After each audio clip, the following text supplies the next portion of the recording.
उन्हें सत्ता में रहते हुए भी यहाँ इस क्षेत्र के लिए कभी उनका दौरा तक नहीं। आजमगढ़ जनपद के एक ऐसे छोर पे हर बार एक ऐसी समस्या आती है जिससे लोग पूरी तरीके से परेशान हैं।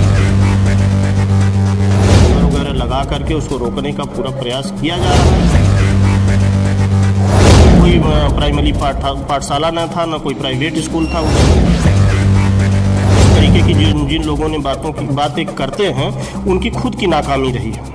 नमस्कार, मैं आपके साथ अंजना और आप देख रहे हैं टीवी 24 न्यूज लाइव। आइए बढ़ते हैं इस वक्त की बड़ी खबर की ओर। नमस्कार, मैं हूं विजय और आप देख रहे हैं टीवी 24 न्यूज लाइव। इस वक्त मौजूद है उत्तर प्रदेश के आजमगढ़ जनपद में और आजमगढ़ जनपद के एक ऐसे छोर पे हर बार एक ऐसी समस्या आती है जिससे लोग पूरी तरीके से परेशान हो जाते हैं। जी हाँ, हम बात कर रहे हैं आजमगढ़ जनपद के देवारा क्षेत्र की, जहाँ पे हर प्रतिवर्ष एक बाढ़ आती है और बाढ़ में कई लोगों के घर बह जाते हैं, कई लोगों की जमीनें चली जाती हैं, कई लोग बेघर हो जाते हैं, जिसको लेकर के संबंधित अधिकारी जो कर्मचारी हैं वो तो लगातार इस पे कार्य करते हैं। अभी आज की बात बताएं तो आज जिलाधिकारी और आजमगढ़ के एसपी दोनों लोगों ने आए थे और मौके का जो भी यहाँ की जो लोगों की समस्याएं हैं उनको देखा है। हालांकि क्या उन्होंने कहा और क्या उन्होंने आश्वासन दिया है आप तस्वीरों में पीछे देखेंगे। यहाँ पे जो स्थानीय यहाँ के ब्लॉक प्रमुख पारसनाथ यादव जी इनसे बातचीत करेंगे और इनसे बातचीत के दौरान जानने का प्रयास करेंगे। इन्होंने आज ये यहाँ के ब्लॉक प्रमुख हैं, हालांकि इनको समस्याओं के बारे में जानकारी होगी कि यहाँ की क्या क्या समस्याएं हैं और किन समस्याओं की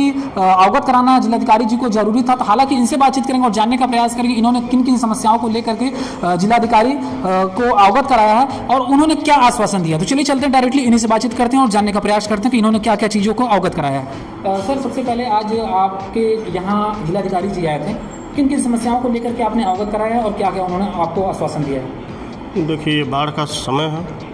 इस समय प्रत्येक साल जो है बाढ़ आ जाती है और बाढ़ आने का संकेत मिलते ही जो है, क्योंकि मुख्यमंत्री जी के आदेश पे कि किसी भी प्रकार की बाढ़ आपदा से किसी जन धन की हानि नहीं होनी चाहिए, इसके लिए जिले के पूरा आला अधिकारी डीएम महोदय, एसपी महोदय एवं सारे विकास और पुलिस के आला अधिकारी मौके पर इस मौला गढ़वाल बांध पर बाढ़ निरीक्षण के दौरान आए हुए थे और जगह जगह जहां भी बाढ़ राहत केंद्र बने हुए हैं उस राहत केंद्र पर रुक करके उन्होंने निरीक्षण किया, गांवों का भी निरीक्षण किया कई जगहों जा करके और जानकारी प्राप्त की कि मतलब यहाँ किस तरीके की असुविधा होती है और किस तरीके की सुविधाओं से जो है लोगों को बाढ़ आपदा से बचाया जा सके।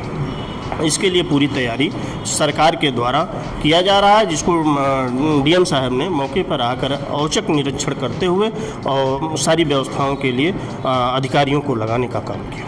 सर, आपके क्षेत्र के गंगापुर गांव पड़ता है, वहाँ पे कटान तेजी से चल रही है और कुछ ही दिनों में वहाँ का जो घर है वो बहने वाले हैं। उसको लेकर के लोगों को किस तरीके से आश्वस्त किया गया, क्या आश्वासन दिया गया कि वहाँ के लोग काफ़ी चिंतित है, काफ़ी डरे हुए हैं कि हमारा घर बह जाएगा, हम कहाँ जाएंगे। हालांकि कोई व्यवस्था नज़र नहीं आ रही देखने को।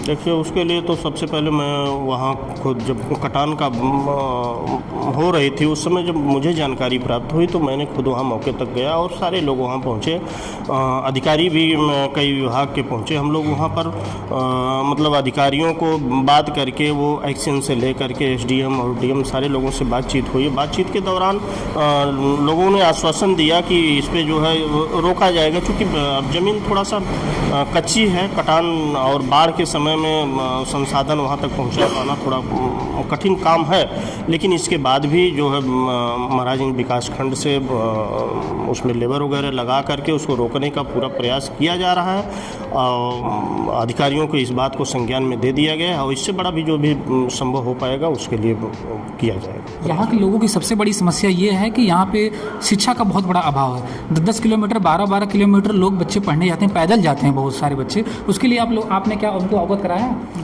देखिए, शिक्षा के लिए हम लोग तो लगातार इस पर, चूँकि अब उसको आपको बताना नहीं है बहुत, चूँकि उस स्थिति से तो हम लोग गुजरते ही हैं। ये मेरा क्षेत्र है और मैं आज से नहीं, जब यहाँ आज तो मान लीजिए कई प्राइमरी पाठशाले खुल गए हैं।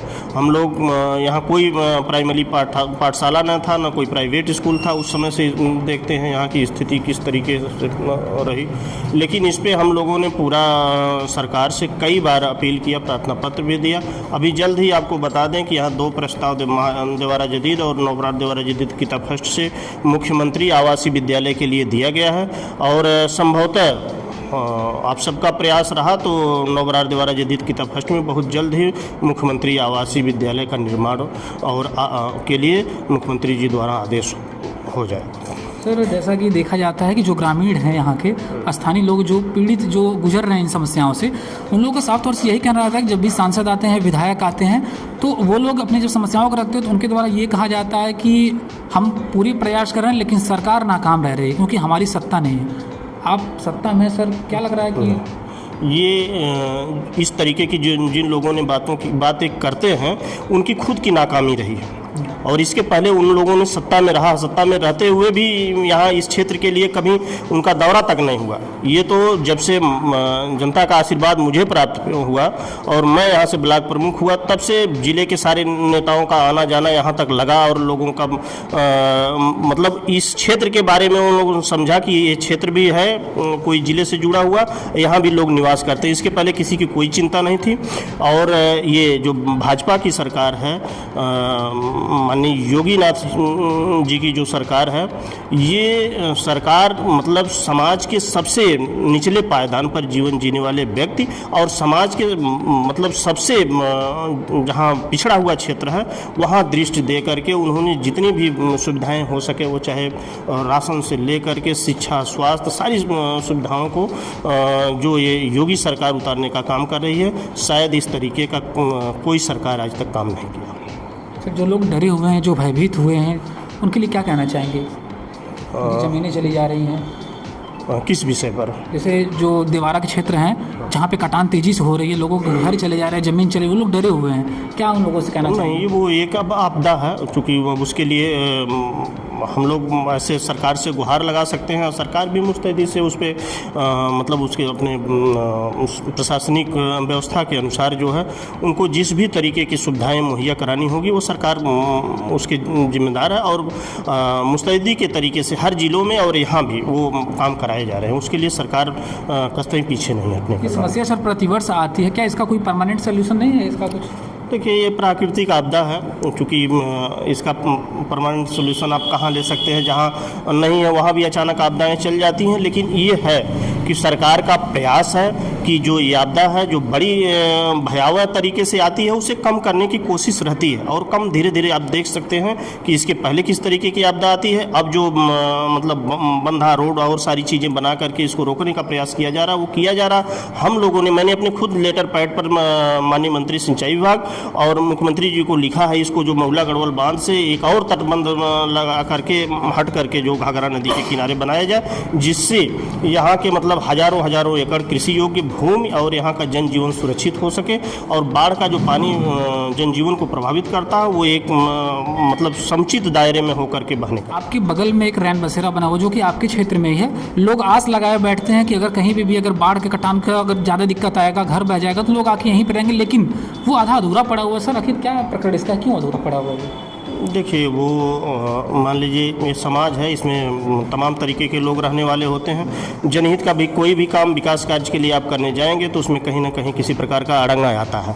उसी तरीके से मैंने अपने क्षेत्र पंचायत निधि से मतलब चूँकि मैं यहाँ की भौगोलिक स्थिति को बहुत बेहतर तरीके से जानता हूँ और यहाँ चिंता मुझे रहती है। लोग जब वहाँ से बाढ़ से बाहर आते हैं तो उनके लिए न कहीं शौचालय की जगह होती है, न कहीं ठहरने के लिए जगह होती है, इधर उधर लोग जो है भटकते रहते हैं। तो ये हम लोग चूँकि उससे जानते हैं तो दिमाग में मेरे आया, मैंने कहा कि ये एक बंजर की ज़मीन है, इस पर एक सार्वजनिक शौचालय और रैन बसेरा बना दिया जाए। कम से कम आश्रय और शौच के लिए तो जगह जो विस्थापित होकर के लोग आएंगे उनको मिलेगी। लेकिन उसमें कुछ निजी तौर से अधिग्रहण करने वाले लोग थे, उस पर रोक लगाए। लेकिन जो सामाजिक काम होता है आपको बता दें कि वो कभी रुकता नहीं। जो जनहित का काम है, आप जनहित का काम करने, न्याय का काम करने चलेंगे तो कभी रुकता नहीं है। ये मामला हाई कोर्ट तक गया, लेकिन मैं माननीय हाई कोर्ट इलाहाबाद का धन्यवाद आभार प्रकट करता हूं कि उन्होंने आदेश दे दिया कि इसका जल्द से जल्द जो है पुनः प्रस्ताव करा करके उस रैन बसेरा के काम को पूर्ण कराया जाए, जिससे जनता को उसकी लाभ पहुंच सके। इसकी जानकारी मैंने आज यहाँ लिखित तौर में डीएम महोदय को मैंने दे दिया है। उन्होंने आश्वासन दिया है कि जो इसके विभागीय अधिकारी हैं उनको स्वस्थ भी किया है कि आप लोग इसका जल्द से जल्द प्रस्ताव करा करके इस कार्य को पूर्ण कराइए। ठीक है। तो बातचीत करने के लिए धन्यवाद। आपने देखा, हमने इनसे बातचीत की और बातचीत के दौरान जानने का प्रयास किया कि यहाँ की जो समस्याएं हैं उन समस्याओं से कैसे निपटा जाएगा। इन्होंने बताया कि जो भी समस्याएं थी उन समस्याओं को लेकर के इन्होंने डायरेक्टली जिलाधिकारी को इन्होंने लिखित पत्र भी दे दिया है। हालांकि अब ये देखने वाली बात होगी कि इस पे हालांकि ये जो प्रतिवर्ष ये जो कटान है इसका ये लगातार प्रतिवर्ष आता है, लोगों की जमीनें चली जाती हैं, लोग बेघर हो जाते हैं। यहाँ पे शिक्षा का बहुत बड़ा अभाव, उन्होंने बताया कि उसके लिए भी लोगों को हालांकि बता दिया गया है उच्च अधिकारियों को कि यहाँ पे जो स्कूल की समस्या, जो शिक्षा की समस्या है वो बहुत बनी हुई है। हालांकि इस पर देखने वाली बात होगी कब इन समस्याओं को लोगों को राहत मिलती है और कब इन समस्याओं से लोग निजात पाते हैं। फिलहाल इस खबर में बस इतना ही। तब तक के लिए नमस्कार और देखते रहिए टीवी 24 लाइव। खबरों में अब तक के लिए बस इतना ही, फिर मिलते हैं एक ऐसे ही बड़ी खबर के साथ। तब तक के लिए नमस्कार और देखते रहिए टीवी 24 न्यूज लाइव। अगर आपको वीडियो पसंद आए हो तो लाइक करें व शेयर करें। ऐसे लेटेस्ट अपडेट पाने के लिए बेल आइकन प्रेस करना ना भूलें। अगर आप हमें फेसबुक या फिर इंस्टा के माध्यम से देख रहे हैं तो हमारे पेज को फॉलो जरूर करें। धन्यवाद।